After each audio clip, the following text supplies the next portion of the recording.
Houston, UConn, Purdue, they've locked up 3 of the number 1 seeds already, but there's still one more out there.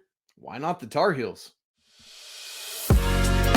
You are Locked On Tar Heels, your daily podcast on the UNC Tar Heels, part of the Locked On Podcast Network, your team every day. Hey there, what's up? It's Tuesday, March 12th, 2024. Welcome into the Locked On Tar Heels podcast, the only daily North Carolina show out there. I'm your host, Isaac Shade, and you have joined us at the place to get your Tar Heels content every single day. Thanks for making us your first listen or watch. Special shout out to all you everydayers out there for joining us. This episode is brought to you by Nissan. Hey, are you kind of the driver that likes to push the limits a little further? You ever wonder what adventure could be waiting around the next corner? Why don't you take the Nissan Rogue or Pathfinder or Armada and go find your next big adventure? Check all of them out today at nissanusa.com. Coming up in the show today, we're going to celebrate the postseason All ACC Awards that the Tar Heels earned. We're going to look back at the regular season, the most successful of the Hubert Davis era. You love to see it. But first, it's Trivia Tuesday. Here's the question. You ready?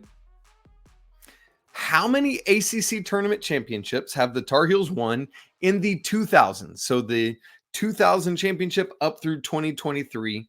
And what were those years? So how many of them and what were the years? We'll answer it at the end of the show. Stay tuned for that. All right, let's kick off today looking ahead to the NCAA tournament. We're going to go out beyond the ACC tournament. We'll get ready for that kind of throughout the rest of the week, tomorrow and Thursday. But I want to look bigger picture first. Now, first off, great news. Carolina moved up to 4th in the AP poll when it refreshed on Monday. But in terms of ACC tournament seeding, don't think of that as don't put any stock in that other than a lot of media voters around the country think Carolina is the 4th best team. That's it. That has nothing to do with NCAA tournament seeding. So that's great. But don't assume, Carolina's 4th in the AP poll, they're going to get the 4th 1 seed. That ain't it at all. The committee just doesn't care, quite frankly. So what I want to do is take a look at the candidates for the 4th 1 seed. As I said earlier, UConn, Houston, Purdue, they've got the other 3 locked up. They could lose their first conference tournament game and they'd be still fine. So here are the other teams I thought were in contention. The leading candidates, Carolina, along with Tennessee and Arizona. The other teams kind of falling in line next, not in any particular order, are Duke, Iowa State, Creighton, and Marquette. Well, as you know, Duke lost on Saturday. That was interesting. Iowa State also lost on Saturday on the road at Kansas State. Creighton won, but they're kind of the furthest out looking in. And Marquette won, but they had lost 2 straight and have been without their point guard, Tyler Kolek, who we think is going to be back for the Big East tournament, but we just don't know yet. So let's rule out those 4 teams and say that it's down to those 3 that I mentioned that kind of had the inside track. Now, heading into Saturday, here's the order I believed those 3 teams had in terms of inside track. Tennessee, then the Tar Heels, and then Arizona. If you had heard Joe Lunardi talking all last week, he was saying, and this is going to sound like I'm hating on Joe Lunardi. I actually think like he's, does a really solid job. He's who a lot of people go to, but I wholeheartedly disagreed with him that Arizona had it over Tennessee, which he was saying most of last week. I was all out on that. I thought the order coming into Saturday should have been Tennessee, North Carolina, Arizona. The Vols lost Saturday. Arizona lost Saturday. The Tar Heels did not lost on Saturday. Tennessee lost at home to Kentucky. Look, the Vols have been doing a great job. They had a brutal 4-game gauntlet to close their regular season, hosting Auburn, at Alabama, at South Carolina. They won all 3 of those and then lost to Kentucky after they had already wrapped up the SEC regular season championship. So losing at home to Kentucky, a little bit more understandable. Kentucky's been coming along lately, but the Arizona loss was confounding. I think it was 15-point loss, if I remember correctly, at USC, who was projected to win the Pac-12, but has been a sub-500 team all year long. They're not good. And Arizona goes in and gets spanked in that game. So anyway, now that Saturday's action is over, I think Arizona's the team of those three kind of on the outside looking in. And I think that right now it's down to Tennessee and it is down to the Tar Heels. Now, things could happen, but as we sit here before the conference tournaments get going, those are the teams that I think it's going to be one of. But let's compare all three of their resumes. I'll start with Arizona as the team that I think least likely to get it. Here's what their resume looks like. Pac-12 regular season champs. Their record is 24-7, so one more loss than the Tar Heels. 15-5 in Pac-12 play. That is two more losses than Carolina had in conference play. And the Pac-12 is the worst conference, so just keep that in mind. There are four, we often talk about KenPom or the net. There are four of those that are the main four metrics that the committee looks at. That's the net, that's KenPom, that's Bart Torvik, and KPI. So Torvik and KenPom are more predictive, where they look at what should happen. They take into account the past 5 years. At Torvik, you can filter out dates and do stuff like that. But KPI, one of the more recently added, is good because it gets rid of that predictive stuff and is only what you've done. It's a really interesting metric. So Arizona is fourth in the net, fourth at Torvik, and sixth at KenPom and KPI. So top six in all four of those.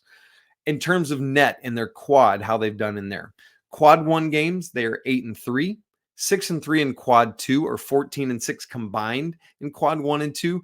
That's important. Why, Isaac, why would you combine that? Well, there's been some data recently shown by fifth factor plots showing that it's something like 66% of quad 2 games are more difficult than the easiest quad 1 game, and that kind of stuff. So that's why we factor, because a lot of the quad 2 games are really essentially in the same bucket as some of the quad 1 games. Anyway, quad 3, Arizona is 8-1. That's critical. Arizona has a quad 3 loss. Quad 4, they are 2-0.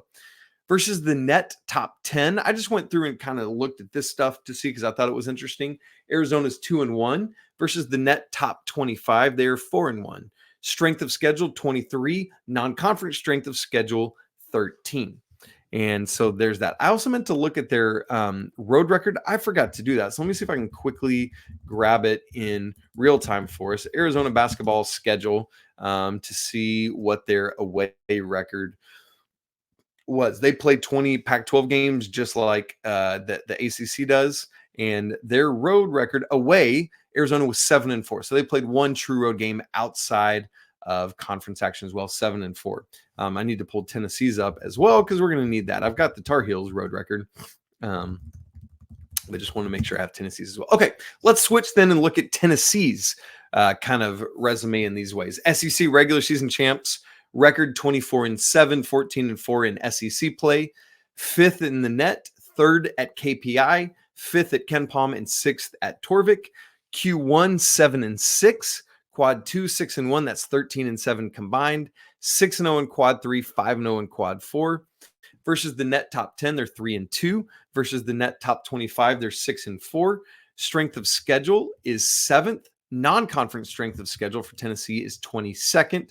And their road record is 8-3. That's 11 games, but they only play 18 total games in SEC play. So that's going to be 9, and then they played 2 out-of-conference road games as well. So 8-3, pretty good record there. As for the Tar Heels, ACC regular season champs, 25-6 overall record, 17-3 in ACC play. Net, they're 7th, KPI 5th, KenPom 8, Torvik 8th. Quad 1, Tar Heels are 7-4. Quad 2, 6-2, that's 13-6 combined.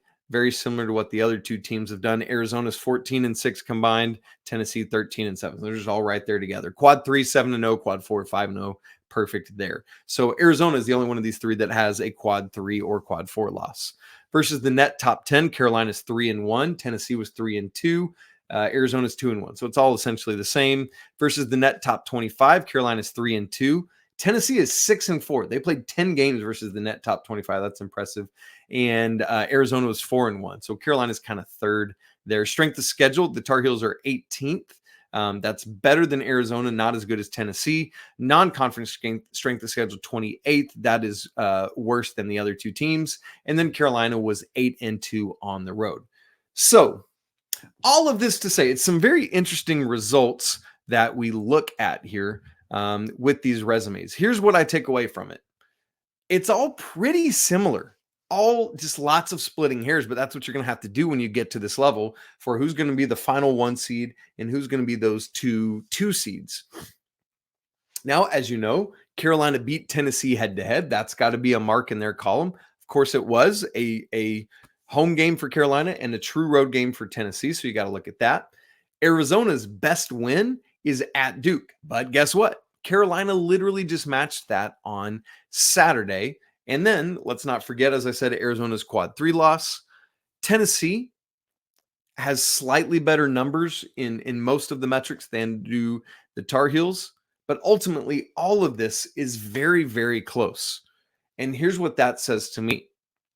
That means that what happens this week in the conference tournaments could very well determine who is the team out of these 3 to get the 4th 1 seed. Like, it's that close that winning a conference tournament championship would put you over and above the other 2 teams. Now, if all 3 of them win or 2 of them win, we'll have to see. Then it just comes really down to nitty-gritty, nitpicky stuff that we'll have to watch for. But I mean, when you look at it, of the 3 teams that have a 1 seed already, the 3 teams here that we're talking about vying, those are your 6 Power 6 regular season champions. So, I mean, it's all spread out. It's really, really neat stuff. So, and while I said I think it's Carolina or Tennessee, if both of them should fall early this week and Arizona has a convincing Pac-12 run and wins the championship, maybe they could sneak back in and get that. But I think it's Carolina or Tennessee. But let me say this to kind of alleviate some of our thoughts.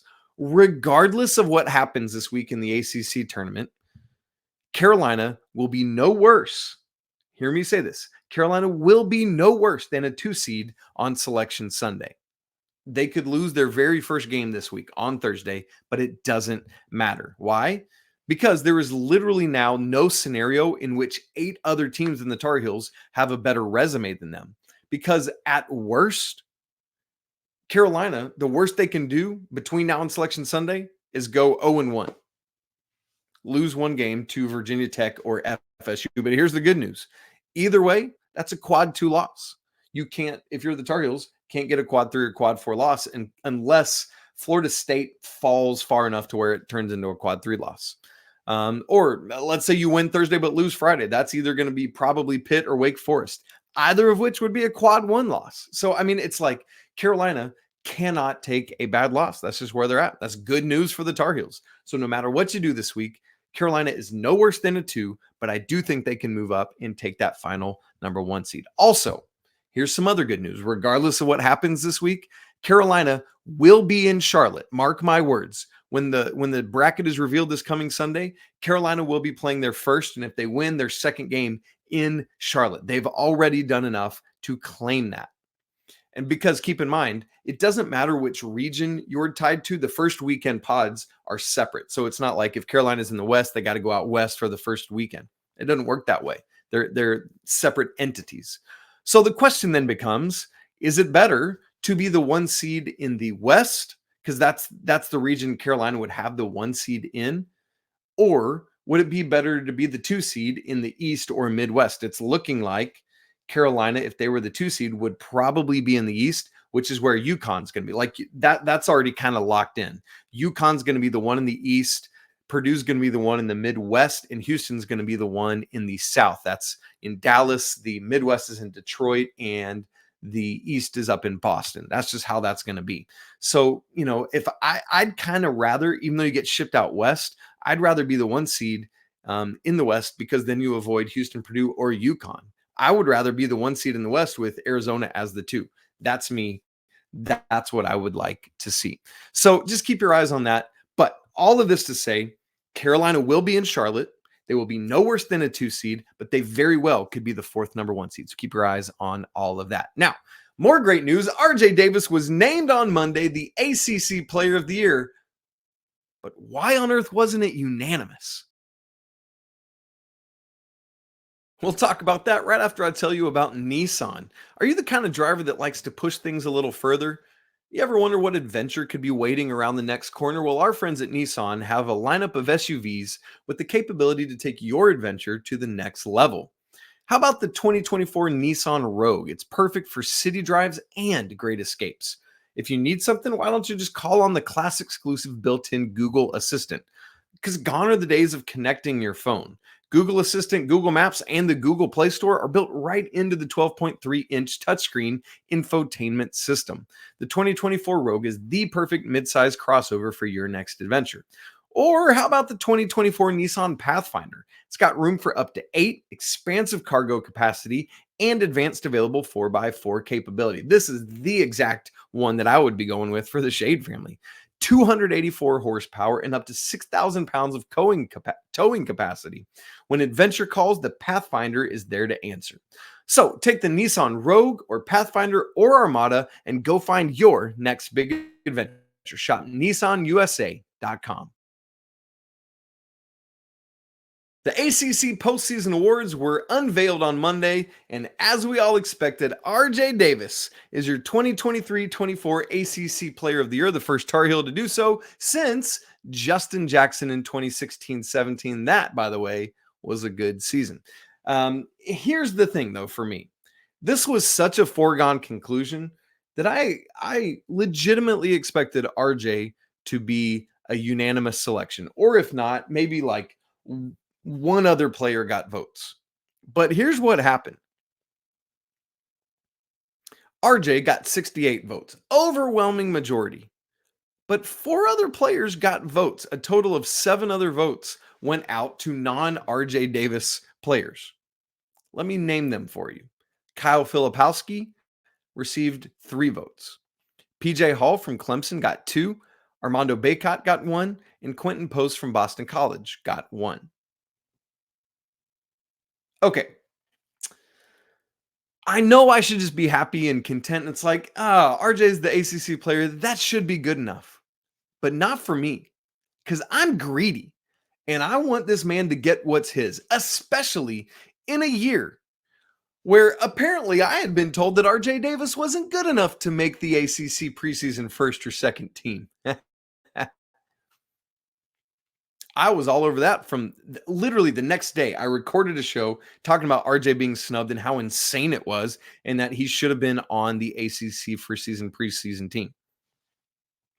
Obviously, I said that in jest, right? Like nobody was telling me that RJ wasn't good enough. It's just what the media clearly selected. But let's look at these 4 other guys. Quentin Post, Boston College. You really mean to tell me that there is some media person out there or one of the voters, excuse me, that looks at everything that happened in the ACC this year and says, you know what?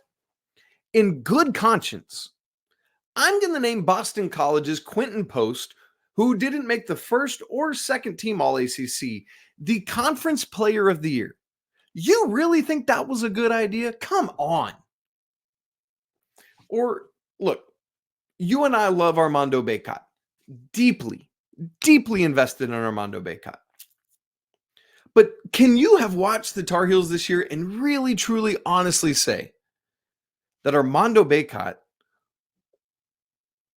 was not only the ACC Player of the Year, but you're telling me he was the Tar Heels MVP over RJ Davis? I love Armando, but no, that's just not true. PJ Hall of Clemson. Look, Clemson had a good year. They were strong, but the numbers don't support it. The success doesn't support it. Flip. I'm still not even convinced that Kyle Filipowski was the best player on Duke's team this year. Now, I know it's all that, Kyle Filipowski, he's on draft boards and he's coming back. He's going to be the player of the year. No, he's not. I think Jeremy Roach might have been more important for Duke. I think Jared McCain might have been more important for Duke. I'm at least willing to entertain that conversation. Much less Conference Player of the Year. Come on. No. RJ Davis should have been far and away, no doubt, no brainer, the 2023-24 ACC unanimous ACC Player of the Year. And it is heinous that it did not go that way. Now, when it's all said and done, it's just a word that we'll either use or not use. ACC Player of the Year or unanimous ACC Player of the Year. I just think unanimous should be attached to this specific season. All right, I'll jump off my soapbox. Several other Tar Heels were honored and nominated. Armando Bacot was named to the second team, and man, I hated it for him. It was so, and legitimately so. I thought he was on the second team. I hate to say it, but just the way the numbers were, the way some of the other players' numbers were, I thought rightfully so. But he was so close. He was the sixth leading vote getter, and that put him on the second team. He was also, Armando, by the way, named to the all-defensive team. Harrison Ingram found himself on the third team, all-conference, great stuff there. Elliot Cadeau named to the all-freshman team. And the other great news, this one I expected and hoped for, but I was like, please just don't screw this up, voters, and thankfully they didn't. Hubert Davis, ACC Coach of the Year. And what a turnabout. I kid you not, the number of times I was asked this offseason about Hubert Davis being on the hot seat.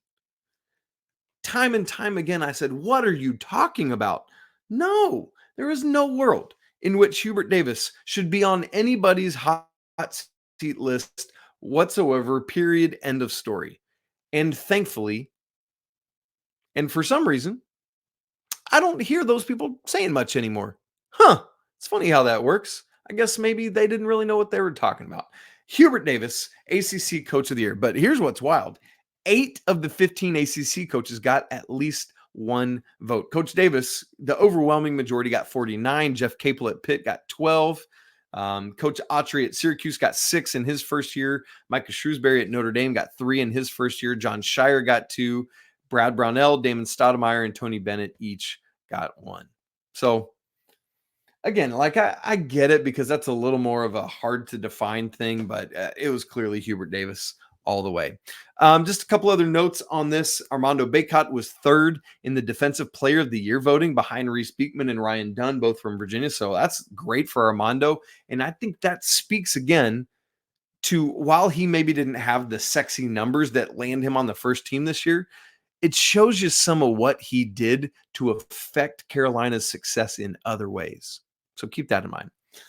Interestingly, Elliot Cadeau got 0 votes for ACC Rookie of the Year. And keep in mind, a lot of the time, that's about opportunity. He's on a team full of vets and didn't have to do as much. So there's that. Harrison Ingram was 4th in Most Improved behind Clemson's Ian Scheffling, who won it, Hunter Salas from Wake Forest, and Lynn Kidd from Virginia Tech. And then there'd been a lot of conversation about Seth Trimble for 6th Man of the Year. Fortunately, he finished 3rd in that vote behind Ishmael Leggett from Pitt and Kadir Copeland from Syracuse. So Seth came right behind those guys.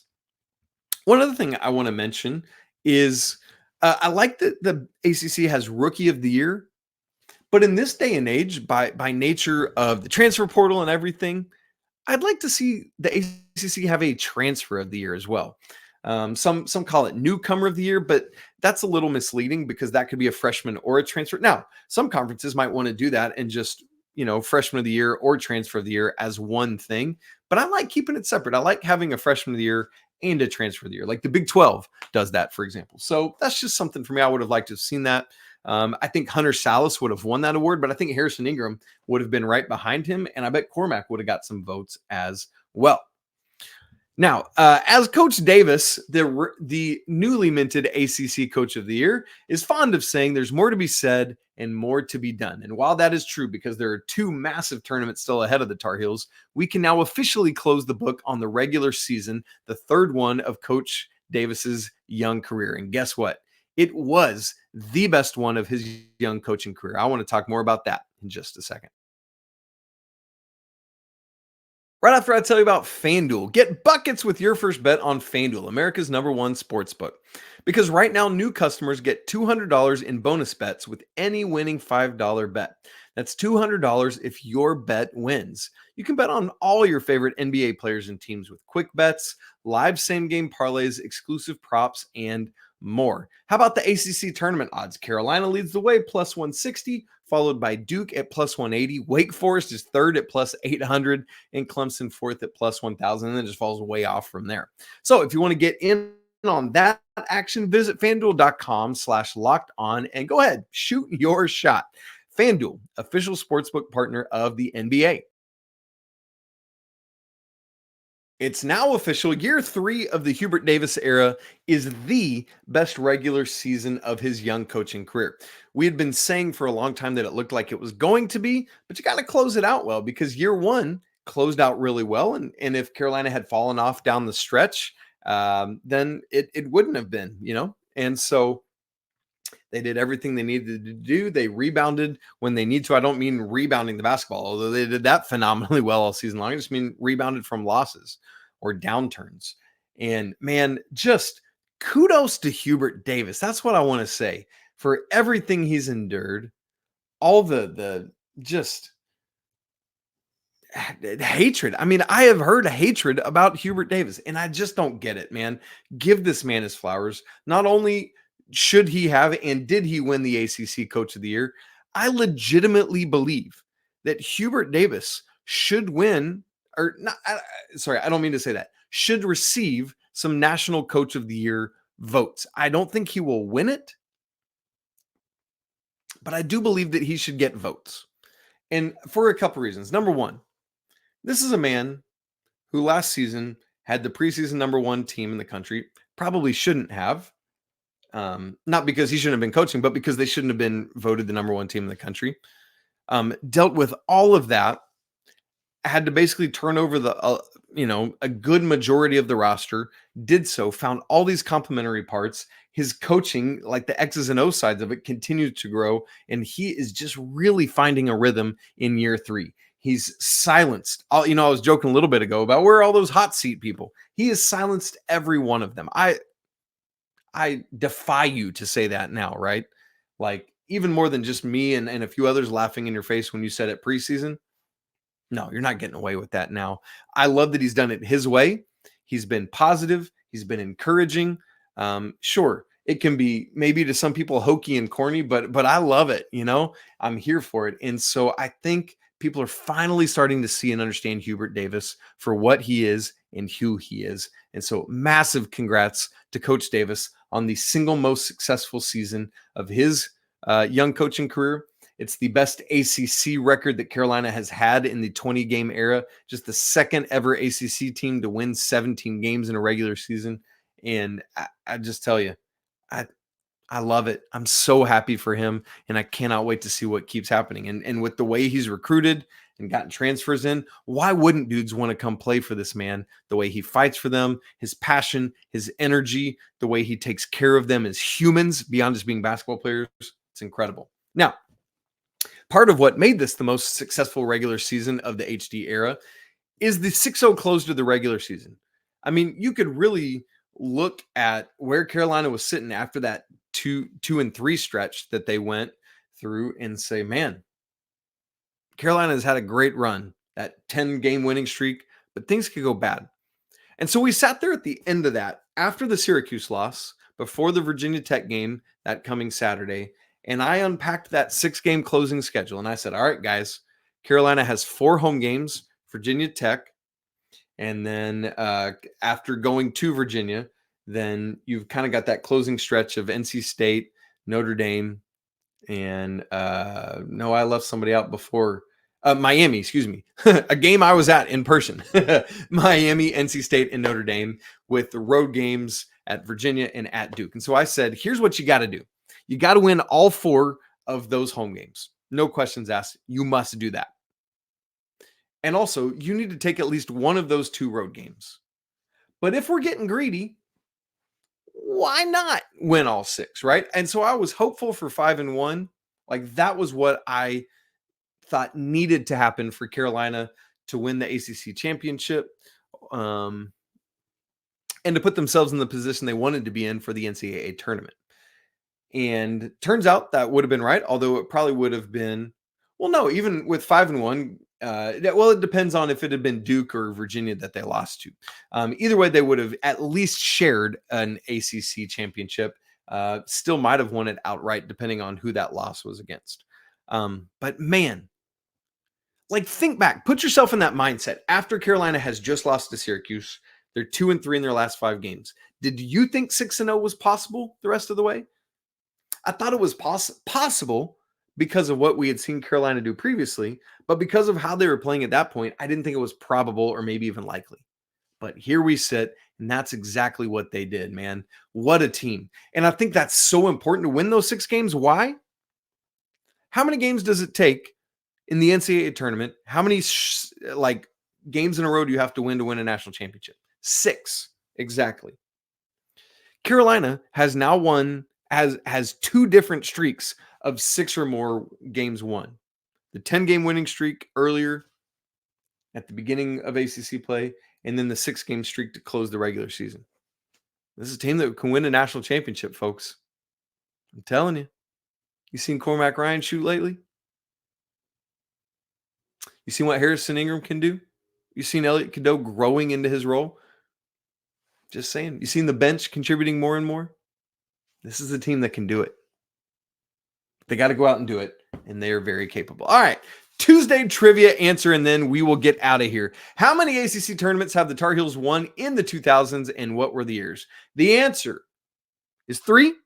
They've won 3 ACC tournament championships, 2007, 2008, and 2016. Those were all very good years, all good years that fell just short of getting to the promised land. Obviously, 07 was the loss to Georgetown in the Elite 8. Tyler Hansborough's sophomore year. 08 was the Final Four loss to Kansas.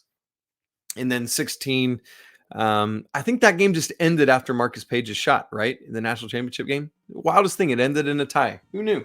That's what happened, right? We all know that. Anyway, folks, fun stuff. Maybe they can add a 4th in the 2000s on Saturday night, but it's going to start on Thursday against either Florida State or Virginia Tech, and we'll get you ready for all that the rest of the week. Thanks so much for hanging out with me today. Great to chat about everything going on, how Carolina could earn a 1 seed, celebrating RJ Davis and Coach Davis, and man, good stuff. If you are not part of the Locked On Tar Heels Discord community, you are missing out, and you need to come. Come for the Tar Heels, stay for the community. It's awesome. The link is in the show notes, free to join. We'd love to have you. Now's a perfect time of year to do it as we move into postseason. If you haven't subscribed to the show, please do that. Video and audio, smash that subscribe button. Very easy to do while you're doing that. If you're on YouTube, smash the like button. Also, hit the bell so that you get notifications when I go live right after games, or when breaking news happens, I'll go live and you'll get a little notification that says Locked On Tar Heels is going live. And then you can just click right in. Super easy. Y'all, it's always a great day to be a Tar Heel. Can't wait to talk again tomorrow, but until then, peace.